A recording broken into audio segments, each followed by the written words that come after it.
Hello guys, this is Rita. I'm here to tell you about the first chapter of my Ayahuasca book of journeys. My mother told me this is called A Talk to God, and this was the first really meaningful experience that I had. It was November 15, 2013 on a Friday. I was about to turn 30 years old on the next month, on December 13, a month from that. And I think everybody has a time that you start to make questions to yourself. Up to that point, I was living in the world, in the practical, in the material world, working, studying. But I had just moved back to Brazil after living in US since 2008, and I want to find some depth to my life, you know. So I went to this ceremony by myself, and it was a morning. I went there, and I just wanna ask, what's the point of us being here? What's the point of life? So I drank the brew, and I laid there because the ceremony is divided in two parts. You drink the brew, the tea, the ayahuasca, and you have the first part of the ceremony that lasts 2 hours. Then they do another dose of ayahuasca, and the ceremony lasts two or three more hours. Okay? So as I first took it, I didn't really feel anything. I was just laying there, and it was a very busy ceremony. It's a big retreat, so they do ceremonies with hundreds of people, you know. So it's this big temple in the middle of the nature that you can either sit inside, but it's not indoors. It just has a part that is covered, has a shelter, and there is the outdoors. There is those beautiful fields with nature. So while I was doing the indoors, the inside part, I was feeling a little overwhelmed. I could feel my mind jumping from one thing to another. Like I have my phone off, I don't have a watch. What if somebody tried to reach me? What if somebody need me? I'm here, you know. So it's those things that make you hard to concentrate. I'm sure if you guys practice meditation, you deal with it as you start practicing. The more you practice it, the easier it is to let go of those things. But while you're not that familiar, you're gonna see your mind jumping from one thought to another, and these all things that make no sense at the moment, and you just have to detach from and don't feed into those thoughts. So I decided that part was a little busy, so I could see people walking and feel and hear some movements around. So I moved out of there to under a big tree that I found out years later was a big tree of chacrona. There is one of the plants that make the ayahuasca. So it was this big tree, and I laid on it under the shadow of that tree, and that's where my journey started. So the first thing that I started, as I was laying down there, I started to feel like I was suffocating. I felt like something, I was suffocating, like I couldn't breathe. I felt my chest heavy, and a little bit of panic. You feel a little bit, you know, because you're like, maybe I need help. Maybe this is not a good idea to be here. Excuse me. And I started to feel like really hard to breathe. And I remember a voice telling me, like, don't be afraid, you know, you're not gonna die. Don't be afraid. Just let it go.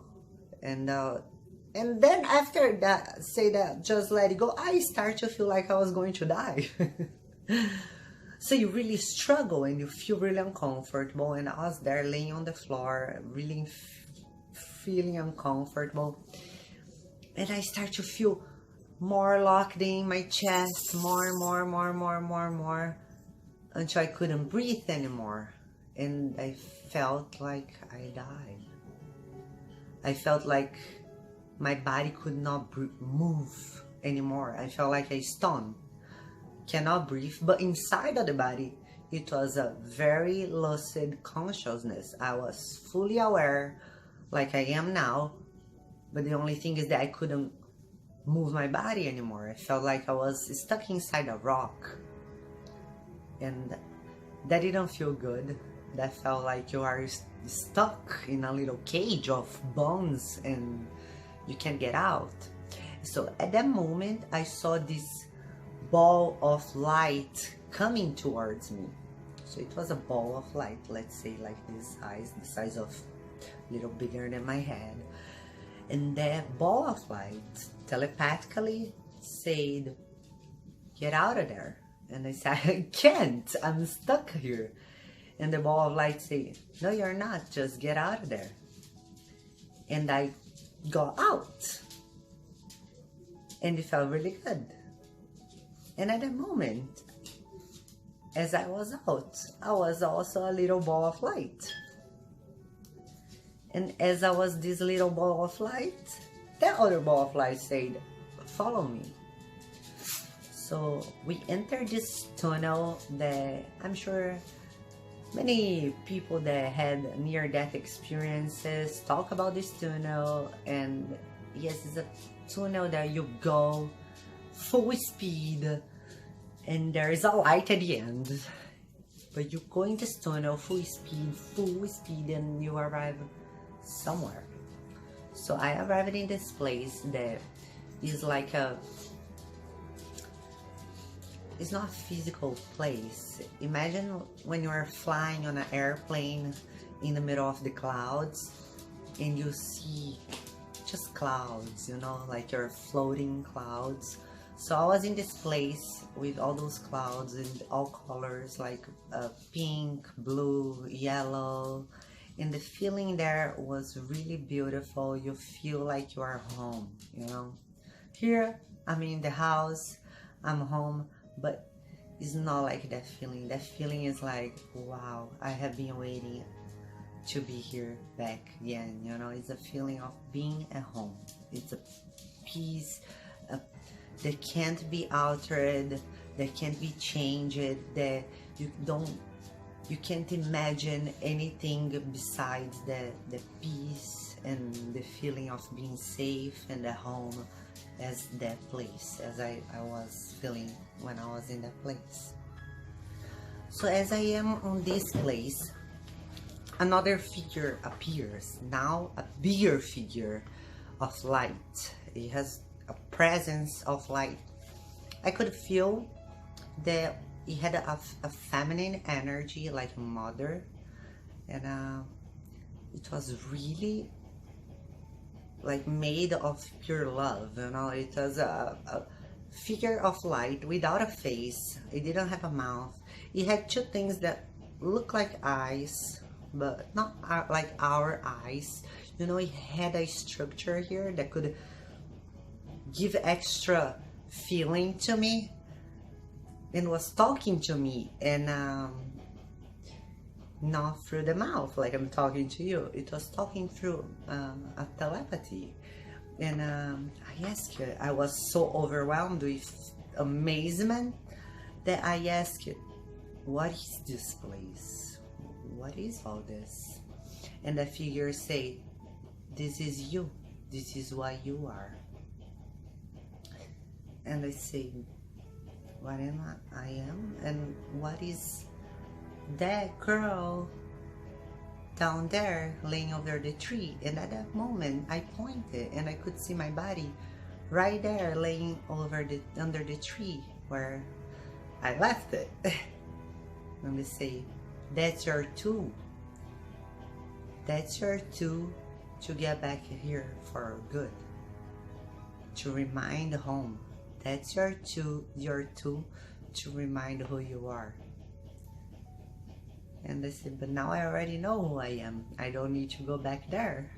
Why should I go back there if I already know who I am? That means I didn't want to leave that place because it was so beautiful. I didn't want to get out. And this powerful figure say, no, that tool must be used to spread consciousness. that too, and bring it all the consciousness back to one again, back to this place. And I say, how can I do that? And as I ask that, I start to get visions of people working very hard all over the world. So I would go from continent to continent, seeing people working really hard. So I saw people working on plantations, kids working in those like really dirt poor places, people working, my parents working. And it was like first I had a global vision of everybody working, and then it was getting smaller and smaller and smaller and smaller and smaller until it got to my parents working. So it was actually showing me how everyone that exists, we are talking about this planet, it can be brought to a universal level, but this is what is shown to me in this experience. Everybody on earth working, when showing everyone with their own struggles and daily lives and things that they do, and going how everybody was connected to everybody until it arrived to me. And I say, okay, still, how can I spread consciousness in a global level? And do you have any idea that the image told me that, do you have any idea of how many people are connected to you for you to be there right now, laying under that tree? And I was amazed just by the slight thought of that, you know. And I say, okay, but I can never pay them back. So then this powerful, let's say a goddess image, because it was the pure love, the face of pure love, gave me this beautiful bouquet of red roses, like beautiful and big and wonderful and perfect, and say, everyone you meet, you're gonna give them one flower. This flower represents love, gratitude, and appreciation. So you're gonna give one to everyone that crosses your path. That's how you spread consciousness. That's how you spread the good message to the world. And then gave me that bouquet, and I went back to the global vision. And then now I was in every place giving the people a rose. So the guys working in the fields under the hot sun, sweating and struggling and working hard on the plantations, I would go up to them and give a flower and say, thank you very much, I appreciate you, I love you. And then I would go to those poor kids in the poor countries working really hard in like a slave system, and I would go there and give them a loving look and give the flower, give a hug. And I was doing that in the vision, and I was feeling really good. But then a thought came to my mind, like, wait, let me save the flowers to give to the people that I love the most. They are closest to me. They are the closest to me, because if I'm giving those flowers to everybody, I'm not gonna have enough flowers to give to those that I like better. I like the most, like my family, my close friends, you know. I wanted to save the love to give to them.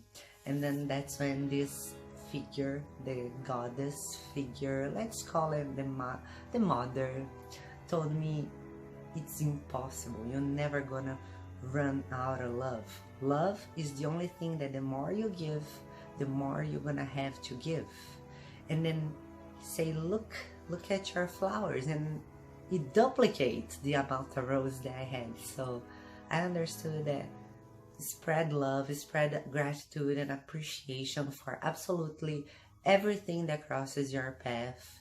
This is how you spread the message of love. You'll be loving, you know. If you want to find love, be more loving. So you don't know what people are going through, like all the people in the world, their own struggles and their own daily lives. It's impossible to know what goes behind that because it's so many stories. But if you are loving to everyone that crosses your path, you spread a little bit of your peace with them. This is how you start to change the world for better. And as I finish giving the flowers, the light showed me an image. It says, now you understand we are all a spark of this place. We are all this place, but sometimes we get distant from it. So our light start to shine a little weaker, right? This image that was talking to me was the brightest light made of pure love. The light that came to take me to this place was bright too. I was light, and it showed me how everyone was light. It had a spark inside. But the more distance, the more you forget about the place, the weaker your light gonna shine, and the less peaceful you're gonna feel. So it showed me a whole bunch of flickering little lights, and it showed me a bigger light, and it showed me a bigger light and a bigger light. So it says our goal here is to pass on the light. If you see somebody that is with their light weak, that is flickering, you give them a rose, the symbolic rose of love, gratitude, and appreciation. So you give a little of your peace to that person. It doesn't cost anything. You're never gonna run out of it. The more you give, the more you're gonna feel, because it's a reminder of where you came from. So when you bring somebody a little closer home, you get closer to home too, to that place of pure bliss that I was at the moment, with that divine presence guiding me, telling me all those things.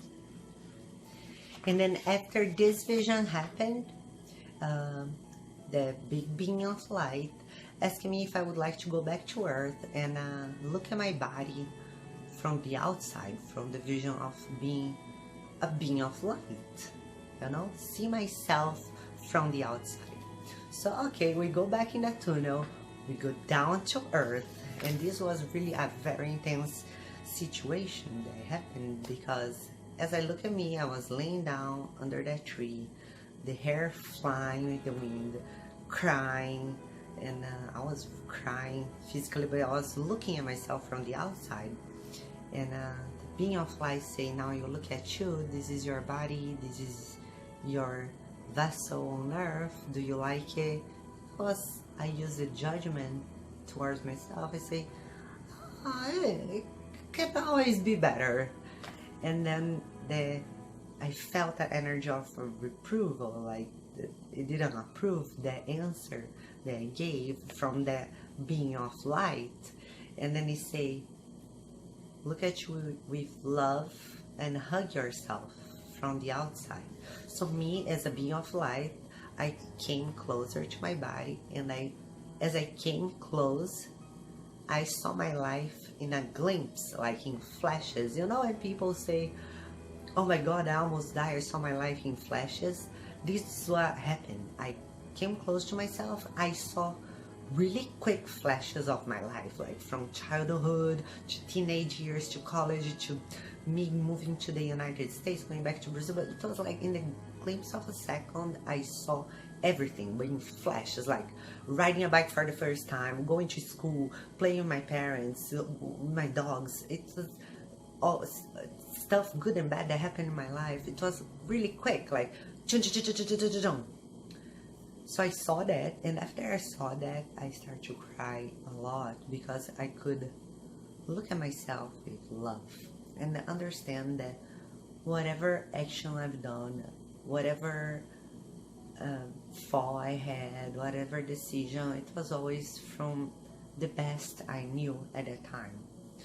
So when you feel that, you feel the love for yourself, you end up forgiving yourself, you end up appreciating yourself more and feeling compassion and not judging, and you just you root for yourself, you know? And once you root for yourself, you are really rooting for everybody.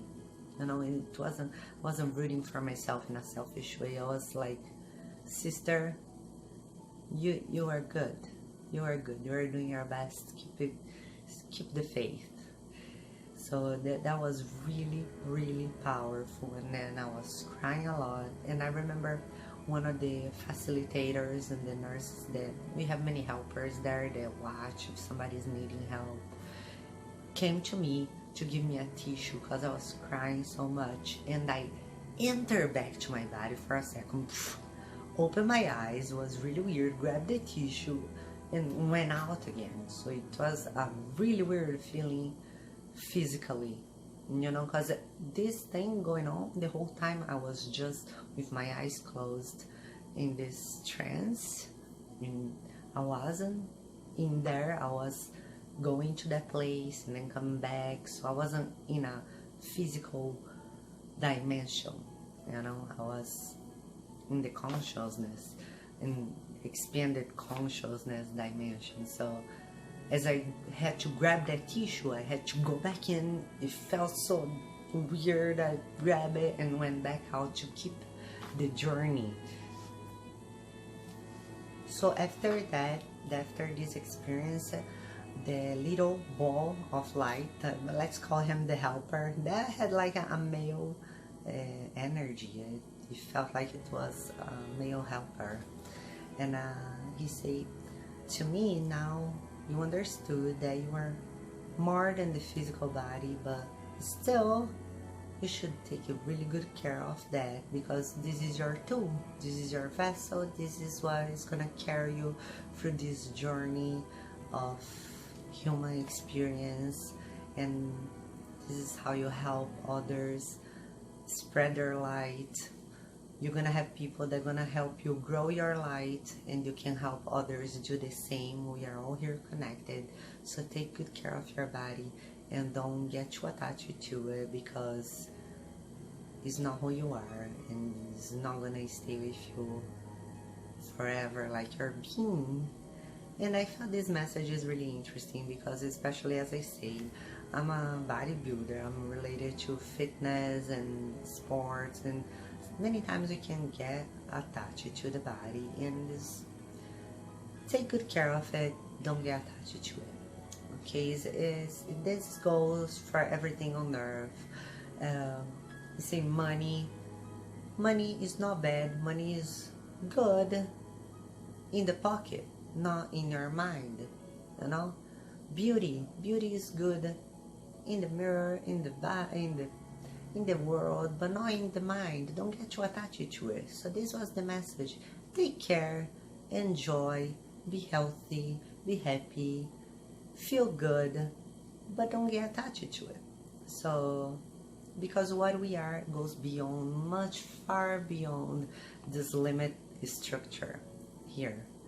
So we went back in the tunnel in full speed, and we arrived to the paradise again, of pure energy of love, the clouds, floating in the clouds, pink, blue, yellow, and a deep feeling of peace. And it was time to say goodbye to the goddess, to the mother. And she said, now you are good, you got what you needed for today. You can go back and do your job of appreciation, love, and gratitude towards everyone and everything. Now, when you open your eyes, you're gonna go back to your body. When you close your eyes, you're gonna feel connected to us again. So this is gonna be an exercise that you can do anytime you feel that you need to come back home. Open your eyes. So then at that time I was sitting, and they say, open your eyes, and you're gonna see with your physical eyes. And I open, and I look at my hands, and that was the weirdest thing in the world, the feeling of having a body, of having hands. When you go through those experiences, those psychedelic spiritual experiences, you lose a concept of time. You are there, so the moment that you are there is really eternal. If somebody tell me they spend a century in that place of with the figure, with the mother figure, I would not see us anymore. You just know where we live. You know how to get there. And you can follow with your life, knowing what you're there for and where you can find us. So this was my experience, and then after that I was just watching everybody, how people interact, waiting for them to finish the ceremony, and then they finished, and I told the shaman what happened, because I went there by myself. I wasn't expecting at all this, you know. I was expecting to sit there and think about life, and I have no idea what the hell I was expecting. It surely was nothing to do with this. But I was in extreme amazement, and I told the shaman, this is exactly what happened. I told him the story, and he told me to keep it quiet, you know, because, and everybody can get home through different ways. So this was my experience, this is what I felt, this is the message I got, but somebody else can have a completely different experience without anything visual, just in the level of the mind. And there was another guy there that got similar experiences and messages, but he didn't see any beings, he didn't see the interactions done between us humans in the world, but he had a voice telling him that. So the experiences change from person to person.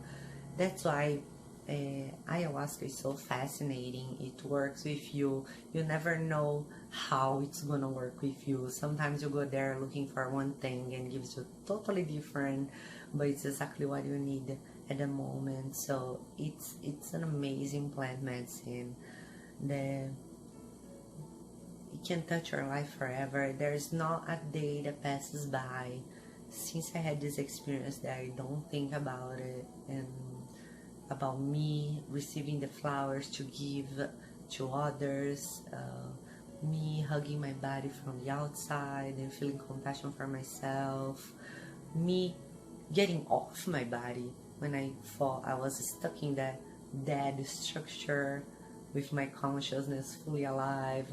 I always think about me going through that tunnel and arriving in that place of pure bliss. So all those things are, they touch you, they touch you in a deep level that you can't deny, you know. Once you have an experience like that, it stays with you, you cannot deny. And it's not like a drug trip that you go crazy and you see flying elephants and they don't teach you anything and you just think, ha ha ha ha. No, this touches you in a deeper level, you know. You really interact, you see the world from far. So I could see the entire world at the same time, everybody in the world working, like those movies that you see different scenes in a sequence in different places and faces, and you feel what they're feeling and you can connect to that. So it's a deeper level of experience, and I'm happy to be able to share with you. This was the Talk to God, and I'll see you next time for my next chapter. And it's the stone Buddhas, that it says how everyone holds the Buddha within, and we just have to break the shell. So this is the next experience. Actually, the next experience, this is the third experience. The next experience is some Alice in Wonderland thing that happened that sounds crazy, but it was crazier than it sounded. So I see you next time, and I hope you enjoyed. Thank you for watching all the way till here. Namaste.